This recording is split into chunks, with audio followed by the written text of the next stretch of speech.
Well, as many disgruntled employees have found over the years, the name a business decides to give itself doesn't always tell you much about the kind of firm it is to work for. Take the case of an American mortgage company called Better, which couldn't have behaved worse. Its chief executive officer is 43-year-old Vishal Garg, who fired 900 staff with no warning via a Zoom call last week. Here's a recording, one of those 900 shortly to be made unemployed staff made of the call.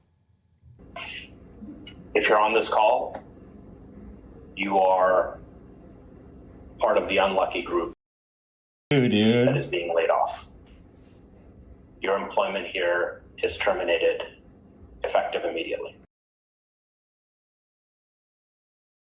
He didn't sign off with the words Merry Christmas, but perhaps he couldn't. Anyway, joining me now is one of the employees on that Zoom call. He's Christian Chapman, a father of 5 and the main breadwinner in his family, who has, as you can imagine, unexpectedly found himself looking for work in the run up to Christmas. Joins me now from Texas. Christian, thanks so much for joining us. Did you have any idea at all that news was coming? I didn't. I had no idea. We were talking in a training meeting with all of our trainers. We were talking about a white elephant Christmas gift that we're going to do the next week on Zoom. And then all of a sudden we see this link pop up on our calendar. It looks like an all hands meeting, which we typically have once a month. So we were debating on it. There was a little confusion. Then another comes on about 15 minutes later. So we don't know which one to go on to. We start on it. We get on there, and then my breath was just taken away as Vishal just kind of callously and coldly told us we were terminated and effective immediately. I mean, once you've sort of drawn a deep breath, what was your response?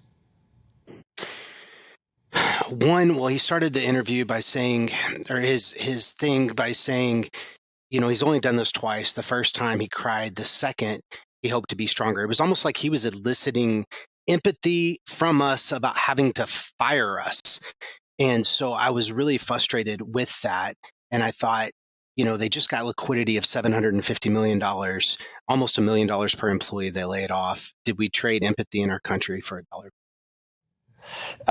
Christian, I suppose with some people listening and they'll think, well, look, there's no optimal. Well, is there an optimal way of letting so many people go at once? I mean, is it better done? Obviously, it's better done face to face, maybe a phone call. But this was the boss. I think.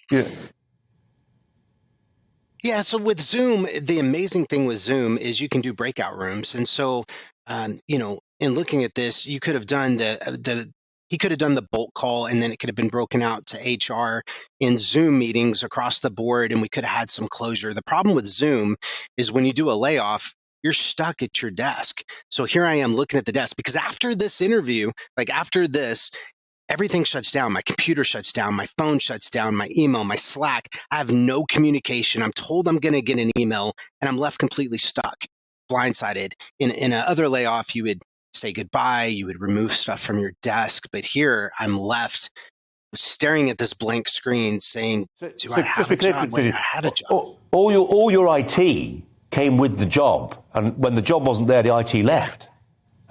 It shut down 10 seconds after that call. So my community, my relationship, my friends, gone, no support, and I'm left in an empty room staring at a blank screen for hours before we get any kind of correspondence or email from the company.